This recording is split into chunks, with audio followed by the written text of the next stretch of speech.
Mis hermanos abandonaron a mi padre.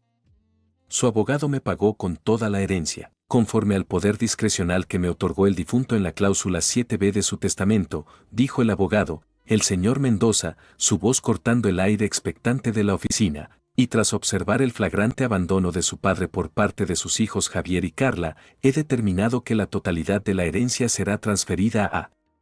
Hizo una pausa, y mis hermanos se inclinaron hacia adelante, con sonrisas rapaces. No me miraron. Para ellos, yo era un mueble, una formalidad. Al único descendiente que demostró un ápice de lealtad y compasión en sus últimos días. Entonces, los ojos ancianos de Mendoza se posaron en mí por primera vez. Deslizó un cheque de caja certificado sobre la mesa de caoba. Felicidades, dijo en voz baja. Mis hermanos no entendieron hasta que vieron la cantidad de ceros. El grito de mi hermana Carla fue el sonido más gratificante que había oído en 10 años. Mi exilio de la familia comenzó con una cena desastrosa hace una década. Mi padre, un hombre que había construido un imperio inmobiliario sobre cimientos de tratos despiadados, quería que sus 2 hijos varones siguieran sus pasos. Mi hermano mayor, Javier, era un clon perfecto, arrogante, materialista y con la misma sed de dinero.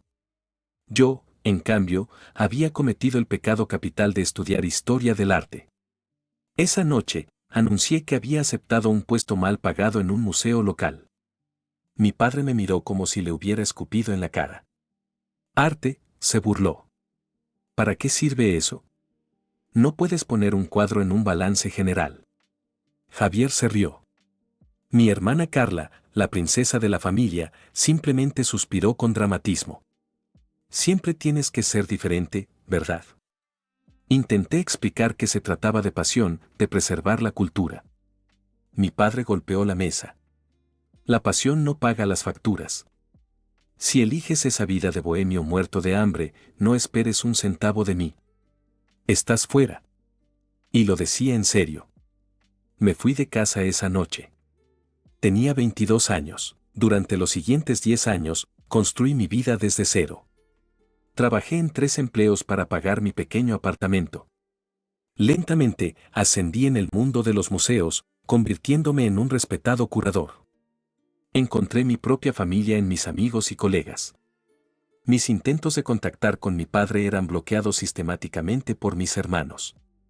Está ocupado, no quiere hablar contigo, supera el drama, ya elegiste tu camino.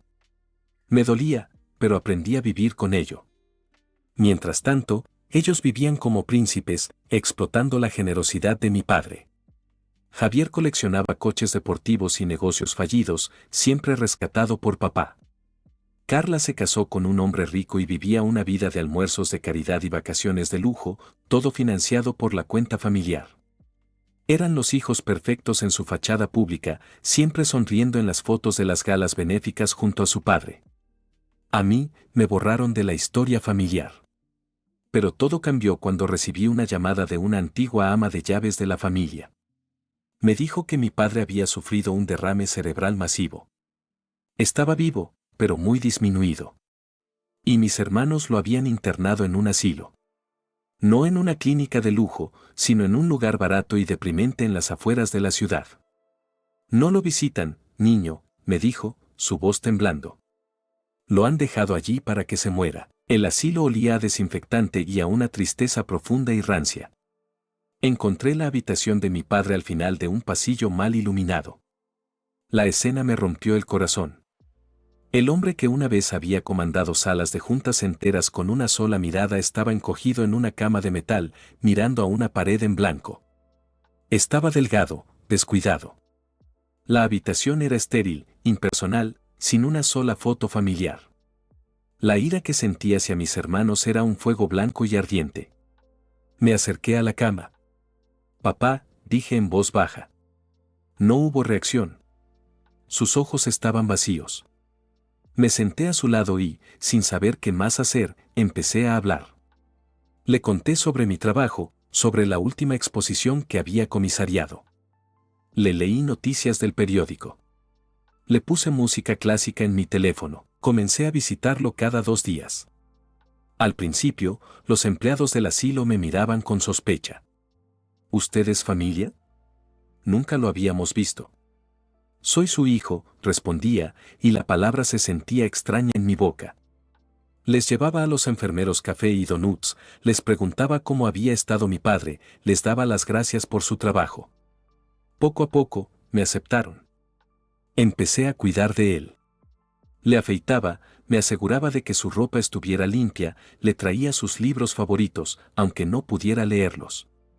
Se los leía en voz alta, las mismas historias de aventuras que él me leía a mí cuando era un niño muy pequeño, antes de que decidiera que yo era una decepción. La mayoría de las veces, él permanecía en silencio, perdido en la niebla de su mente. Pero a veces, mientras leía, veía un parpadeo en sus ojos, una contracción en su mano. Un día, mientras estaba en mitad de un capítulo, la puerta se abrió.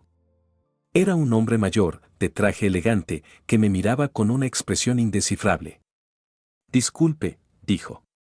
«Soy Miguel Mendoza, el abogado del señor de la Torre». Me puse de pie de un salto, nervioso. ¿Viene a echarme? Mis hermanos. Él levantó una mano. Sus hermanos no saben que estoy aquí. Y yo sé exactamente quién es usted. Vengo a ver a mi cliente cada semana. No dijo nada más. Se sentó con nosotros durante media hora, escuchando en silencio mientras yo terminaba el capítulo. Cuando se fue, simplemente asintió y dijo, «Siga con su buen trabajo, joven». La llamada de mis hermanos llegó una semana después. Era Javier. Su voz era fría y autoritaria. «Nos hemos enterado de tus visititas al asilo. ¿Qué pretendes? ¿Intentas ganarte su favor ahora que estás senil? No te va a funcionar. Papá dejó muy claro que no eres nada para él». «Estoy aquí porque es mi padre y está solo», respondí. «¿Dónde están ustedes? ¿Dónde estamos? Estamos manejando su imperio, algo que tú no entenderías. Deja de molestarlo. El personal tiene instrucciones de no dejarte entrar más». Y colgaron. Fieles a su palabra, la siguiente vez que fui, me negaron la entrada. Estaba devastado. Pero el día antes de que mi padre falleciera, recibí una llamada del señor Mendoza. «El personal del asilo tendrá un cambio de turno en 1 hora», dijo. «La enfermera del turno de noche es una buena mujer. Creo que podría estar distraída». Fui. Pude ver a mi padre una última vez.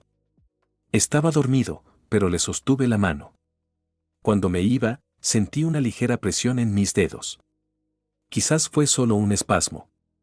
Quizás no. Mi padre murió 2 días después de mi última visita. Mis hermanos organizaron un funeral que fue más una declaración de poder que un acto de duelo. Asistí, de nuevo, desde la última fila. Vi a Javier y a Carla recibir a los invitados, sus rostros una máscara de pena perfectamente ensayada. Hablaban en voz alta de sus planes para honrar el legado de papá expandiendo la empresa. La hipocresía era tan densa que se podía cortar con un cuchillo. Nadie me habló. Nadie reconoció mi presencia. Era un espectador no deseado en el último acto del drama familiar. La lectura del testamento, una semana después, fue la culminación de su arrogancia.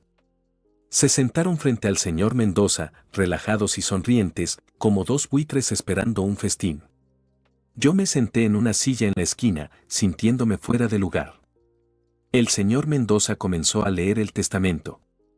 Era un documento estándar, redactado 5 años antes. Dejaba la mayor parte de su patrimonio, valorado en cientos de millones, a sus queridos hijos, Javier y Carla.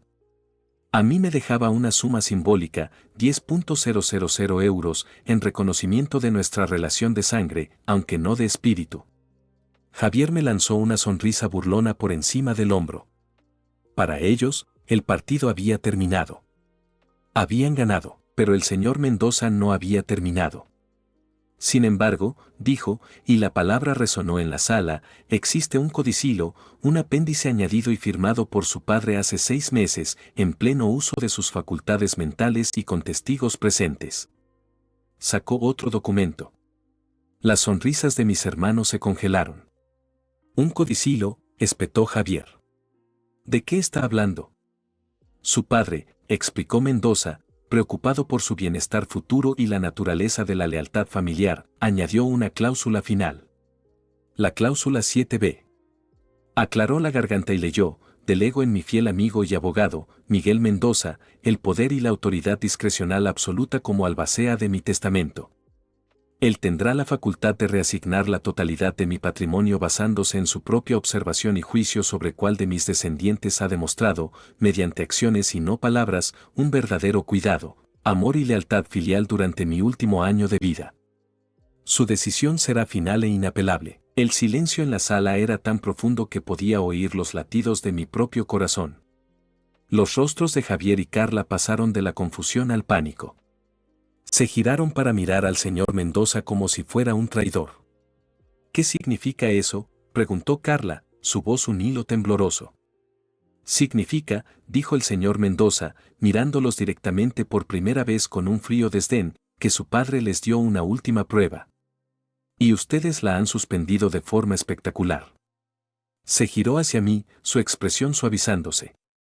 Mientras ustedes vaciaban las cuentas bancarias de su padre para financiar sus estilos de vida, su hermano pasaba las tardes leyéndole. Mientras ustedes lo abandonaban en un asilo mediocre, su hermano se aseguraba de que tuviera dignidad. Mientras ustedes lo bloqueaban, él encontraba la manera de estar allí. Se levantó, tomó el cheque de 10.000 euros destinado a mí y lo rompió por la mitad. Luego, abrió un maletín y sacó una carpeta gruesa y un cheque de caja. La trampa no era para mí. Era para ellos. Y acababan de caer de cabeza en ella. Esto es ilegal. Usted no puede hacer esto, gritó Javier, poniéndose de pie de un salto, con el rostro rojo de furia. Vamos a demandarlo a usted, al bufete, a todos. Carla se unió, su voz una mezcla de sollozos y veneno. Él lo manipuló. Se aprovechó de un anciano senil. Siempre ha sido una serpiente. El señor Mendoza permaneció impasible. Adelante, inténtenlo, dijo con una calma glacial. El codicilo fue firmado ante un notario y 2 psiquiatras que certificaron la lucidez de su padre en ese momento. Un desafío legal solo servirá para hacer públicos los extractos bancarios que demuestran cómo saquearon las cuentas de su padre mientras él estaba incapacitado. Los medios de comunicación disfrutarían mucho esa historia. La amenaza velada lo silenció al instante. La idea de un escándalo público era veneno para su estatus social. El abogado continuó, su voz como la de un juez dictando sentencia. Su padre veía la verdad. Vio su codicia y su negligencia. Y vio la compasión de su otro hijo. Esta no es mi decisión. Estoy simplemente ejecutando la verdadera voluntad de mi cliente y amigo. Se giró hacia mí y me deslizó la carpeta y el cheque por la mesa. La totalidad del patrimonio de la torre, incluyendo todas las acciones, propiedades y activos líquidos, le pertenecen. Felicidades, señor. Su padre estaría orgulloso. La palabra orgulloso casi me hace romper a llorar. La única cosa que había anhelado toda mi vida, me llegaba de esta forma tan extraña y retorcida. Mis hermanos me miraron con un odio puro, sin diluir. Eran como niños a los que les habían quitado su juguete favorito. Sin decir una palabra, se levantaron y salieron de la oficina, dando un portazo. Me quedé solo con el señor Mendoza y el peso de un imperio sobre la mesa. No sentí triunfo. Sentí una profunda y abrumadora tristeza por todo lo que se había roto, por todo lo que nunca podría repararse. En las semanas siguientes, asumí mi nueva realidad. Con la guía de Mendoza, tomé el control de la empresa. Mi primera decisión fue vender los coches deportivos de Javier y el apartamento de lujo de Carla, que estaban a nombre de la compañía. Un mes después, me pidieron una reunión. Nos encontramos en una cafetería neutral. Se veían demacrados, derrotados. Necesitamos dinero, dijo Javier sin rodeos. No tenemos nada. Tienen su educación. Tienen su salud. Es más de lo que muchos tienen, respondí. Pero él era nuestro padre también, susurró Carla. Cometimos errores, pero... No, la interrumpí. Ustedes no cometieron errores. Tomaron decisiones. Decidieron que el dinero era más importante que un hombre. Decidieron que la comodidad era más importante que la compasión. Y ahora tienen que vivir con esas decisiones. No les di nada. No por venganza, sino por principio. Tenían que aprender la lección que mi padre, a su manera cruel, había intentado enseñarles. Mi primer gran acto como nuevo dueño del imperio de la torre fue crear una fundación. La Fundación de la Torre para el Cuidado Digno de los Ancianos. Usé una parte significativa de la herencia para establecer una red de residencias de alta calidad, asequibles y compasivas, para que ninguna otra persona mayor tuviera que sufrir el abandono que sufrió mi padre. Fue mi manera de reescribir su legado. No sería recordado como un tiburón de los negocios, sino como un benefactor. Y yo, el hijo rechazado, me convertí en el guardián de su redención.